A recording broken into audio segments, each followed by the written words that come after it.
Bom dia, doutor Stefano, tudo bem? Bom dia, Camila, tudo ótimo. Agora de volta, né, Camila? De volta. Estamos aqui, firme e forte, é uma alegria estar de volta, tava com saudade, a gente entra de férias, mas fica com saudade. Bom, e hoje, Café Saúde e Direito vai falar sobre as ferramentas de gestão para o encantamento do cliente. Quem está presente aqui conosco para participar desse bate-papo é a Cecília Negrini. Ela é fundadora e proprietária da empresa Cecília Negrini, assessoria e consultoria empresarial de saúde. Atua no mercado há mais de anos com know-how específico em atendimento a profissionais da área da saúde em todo o território nacional. É consultora estratégica, empresária, palestrante internacional com MBA pela Fundação Getúlio Vargas e também em gestão empresarial. Bom dia, Cecília. Olha só que currículo magnífico. Tudo bem? Seja bem-vinda. Muito obrigada. Obrigada pelo convite. Nós que agradecemos. Cecília, é uma honra você estar aqui, pelo carinho e respeito que eu tenho por você. Só contextualizar um pouco, a Cecília nessa questão da gestão, em 2014 a 2015 a gente teve uma conversa e ela falou para mim: Stefano, eu vou te dar o que eu faço com meus clientes eu vou fazer com você. E ela me deu várias dicas ali de como fazer. Foi um negócio bem de amigo mesmo, né, Cecília? Cecília, ela é uma grande amiga. E aí hoje o escritório tomou a grandeza do que está muito pelas dicas que a Cecília deu lá atrás. Então, assim, existem pessoas na minha vida que passaram e me ajudaram muito.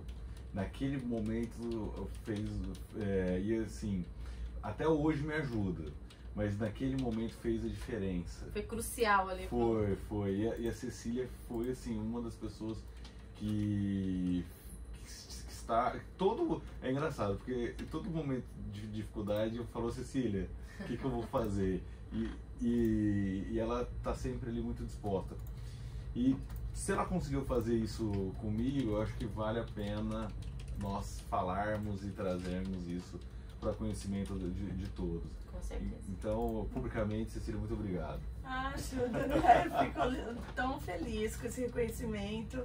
E eu acho, assim, que um dos segredos, assim, é sempre você ter bons clientes, né? Então, todo mundo, eu acho que deveria ter pessoas, não só amigas, né, como nós somos há tantos anos, mas que tem também, que estão dispostas a dar o seu melhor ali, que dá a melhor entrega sempre.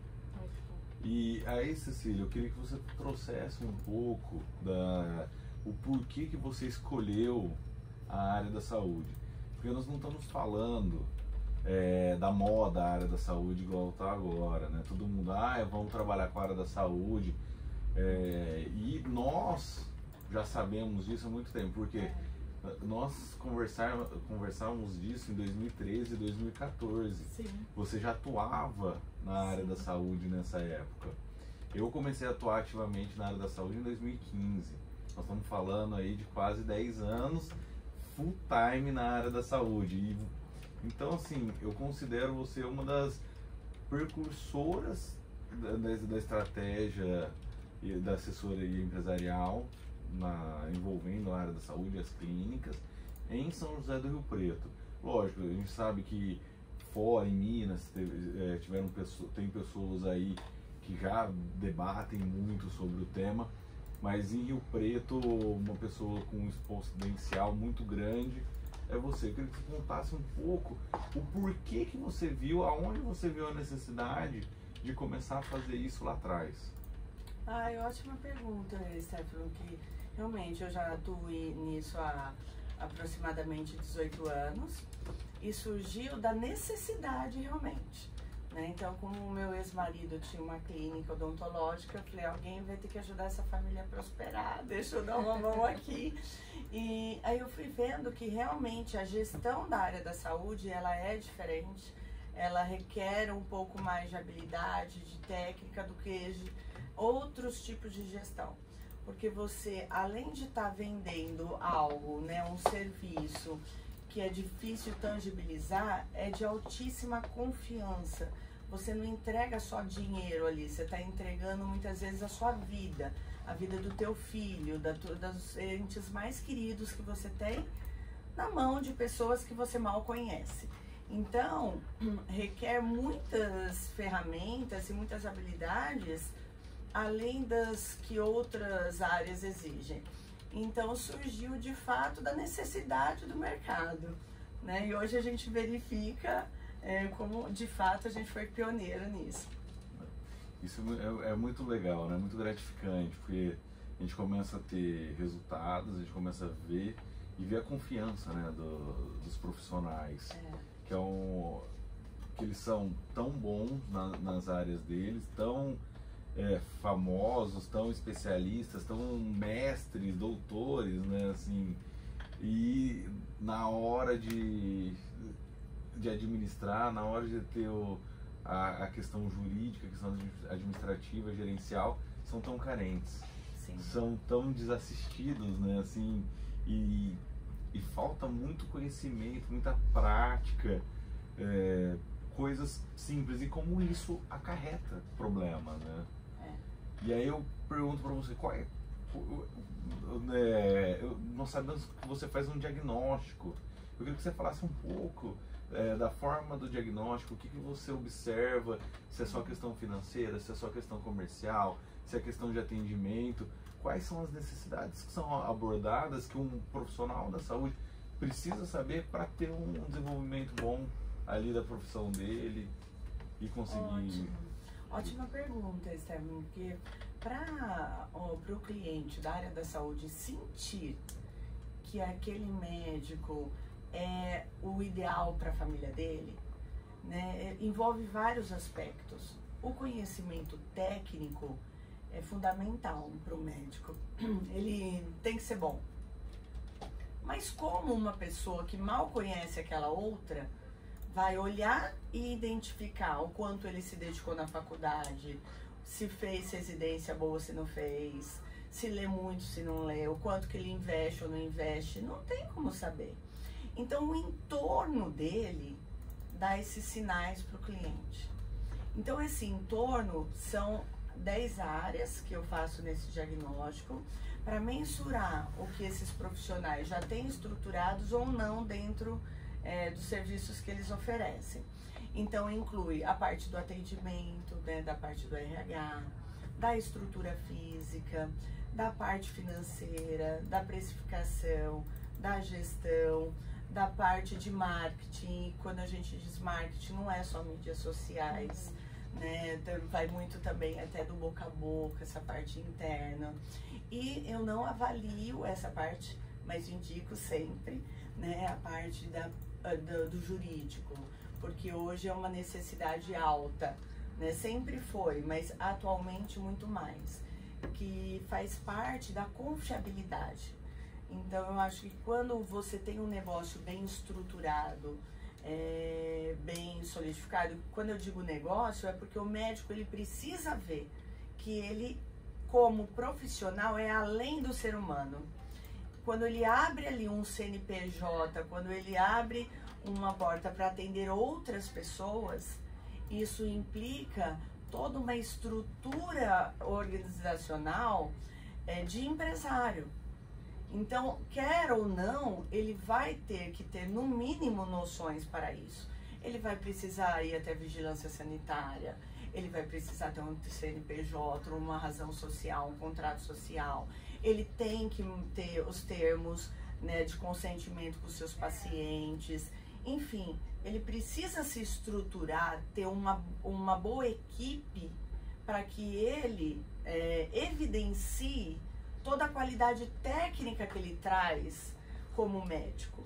Porque só o médico, hoje, ele fica muito solitário no mercado, onde nós temos tantas pessoas investindo nessas áreas que eu tenho colocado aqui. E, assim, uma coisa que eu gostaria que você comentasse um pouco. O médico está ali trabalhando, está aumentando o faturamento dele e começa a aumentar a demanda, as consultas, e ele não sabe. estou no plano de saúde, quero largar o plano de saúde e começar a ir para uma carteira particular. Essa migração é uma migração muito dolorida. Sim. Eu gostaria que você falasse algumas dicas, o que ele tem que fazer, como que ele tem que buscar, para saber se ele está preparado para aquilo. Ótimo. É muito interessante você colocar isso, Stefano, porque quando o médico ele atende, vamos colocar assim, a maior parte convênios, ele não tem ainda tanta necessidade de ter um negócio estruturado, uma empresa dele, porque ele é um prestador de serviços, Sim. certo? Ele presta serviços para os convênios, então ele tem a preocupação de ter o consultório para receber os clientes que o convênio encaminha, né? Então, quando o médico diz preciso migrar para um público particular, ele necessita ter um entorno mais estruturado para que a percepção de valor do cliente remeta a este médico eu vou pagar, esse médico compensa eu pagar. Então, quais são os valores que os clientes olham para falar assim, eu vou pagar por esse médico? Um deles tenho facilidade de acesso, consigo estacionar o meu carro bem, eu agendo a consulta fácil, eu chego e sou atendido no horário, o médico dedica o tempo de consulta suficiente para que eu tenha a segurança necessária do diagnóstico e tratamento que eu vou realizar. Depois, eu tenho um acompanhamento disso, eu tenho uma segurança de que esse tratamento vai ser entregue como acordado. Quando a gente consegue estabelecer isso, a migração para o particular ela vem mais fácil, porque ela vem através da percepção de valor e do posicionamento desse médico. Então hoje todo mundo fala muito de mídias sociais, né? Temos que investir em mídia. Sim, óbvio, tem que investir em mídia. A mídia é um intensificador do boca a boca, mas o que solidifica um médico bem posicionado é a estrutura interna, é a entrega de fato. Né? Mídias é algo que você divulga, mas para você divulgar e ser verdadeiro, você tem que ter. Então, essa gestão efetiva em todos esses aspectos que nós colocamos, ele é fundamental, tanto para quem quer migrar para um serviço particular ou para high ticket, que tem sido muito discutido, isso também, quanto para os iniciantes hoje, né? Que eu quero até começar, porque muitos, inclusive, estão optando a nem iniciar mais pelo convênio. Sim. Né? É uma quebra de paradigma, né? Muito grande. Ainda mais com a verticalização dos planos de saúde, né? Isso. Tem acontecido muito isso. E principalmente, às vezes, você até entra em contato com alguns médicos, né, que ainda estão conveniados e eles nem querem mais atender pelo convênio. Já fala que a consulta é paga, né? Que, principalmente quando é a primeira consulta, você vai pagar. Porque eles já estão tentando fazer essa migração, esse trabalho, né? Exatamente. E mesmo assim, né, eu acho grande vantagem, porque nós temos que ter acesso a bons médicos. E muitas vezes a indisponibilidade de uma agenda dificulta nós termos esse acesso. Então, pensa assim, você tem um problema de saúde e você quer ir no melhor médico, mas ele não tem horário. Então, o que adianta? Isso não significa que o outro tem muito dinheiro para dar para aquele médico. Não, não é isso. Ele é o único que pode salvar a vida, às vezes, de uma pessoa. Isso não tem preço. Então, eu convido muitos médicos a refletirem no valor dos serviços dele, na entrega que ele vai dar para o cliente. O preço é uma mera consequência. Então, se for necessário, por exemplo, pagar para ter uma primeira consulta, mas essa consulta vai ser uma esperança, vai ser, né, salvar uma vida, foi o dinheiro mais bem gasto que a gente fez. E o restante pode ser feito pelo convênio. Então, você pode fazer internações pelo convênio, você pode fazer todos os exames pelo convênio e apenas um honorário médico que foi remunerado de maneira particular. Né? Por quê? Porque provavelmente esse médico ele é diferenciado, ele investiu muito em cursos, muitas horas para ele ter uma entrega hoje que justifique, né, esse investimento do paciente. Isso é muito importante. E uma outra questão, falando de relação médico-paciente, né, como que fica a comunicação clara, o paciente entrando em contato com a clínica, qual que é a importância disso? E o médico saber também se posicionar. Aconteceu isso, quais são os riscos dos procedimentos, a importância de um termo de consentimento. Eu queria que você trouxesse um pouco a importância da boa convivência com o paciente, a boa estrutura dos funcionários ali da equipe com o paciente também, porque a gente sabe que muitas vezes os processos judiciais não vêm por conta de falha na medicina, mas por conta da relação profissional do médico com o paciente, às vezes de não atender uma ligação, às vezes não estar ali presente naquele momento. Então eu queria que você trouxesse um pouco disso para os profissionais saberem como que funciona, o que eles podem fazer e como que funciona o teu trabalho também para preparar essas equipes através de palestras, coisas, não sei, isso é muito importante. Muito importante, você tocou num assunto que eu acho que assim é decisivo, que é a comunicação, é o relacionamento com o cliente. Quando você quer aumentar o valor percebido, você tem que estreitar relacionamento, né? Por que as mídias ficam tão em alta? Porque a pessoa tem ali como se fosse uma prova, né, uma degustação do que ela vai receber no consultório. E aí chega lá, muitas vezes é rápido, não atende às expectativas altas que foram geradas, e isso gera uma frustração. Então, quando a gente tem esse relacionamento mais próximo, que eu dedico tempo e que principalmente eu honro o que eu prometo, os relacionamentos são mais mantidos. Quando eu quero levar tudo muito a ferro e fogo, todo mundo perde, né? Todo mundo perde. Então eu acho que, acima de tudo, a gente tem que lembrar que são seres humanos convivendo com seres humanos, que temos que ter as dores, as empatias e, assim, os estabelecimentos da saúde, saber, acima de tudo, acolher a dor ali do paciente. Isso é muito bonito falando. Mas na prática a gente precisa de formalizações, entende? Por quê? Porque eu posso estar ali no calor da emoção e não prestar atenção. Então o termo de consentimento, ele tem que ser impresso, tem que ser assinado, tem que ser enviado, né? Tem que, eu falo, envia por e-mail, pelo WhatsApp, dá para assinar e guarda, né? A gente tem que estar bem assegurado nesse aspecto. Profissionais que fazem procedimentos, cirurgias, precisam rever todos os contratos. Isso traz segurança, profissionalismo para o médico. Então isso eleva o nome dele no mercado, não diminui. Toda estrutura bem constituída investe em formalização, padronização, né?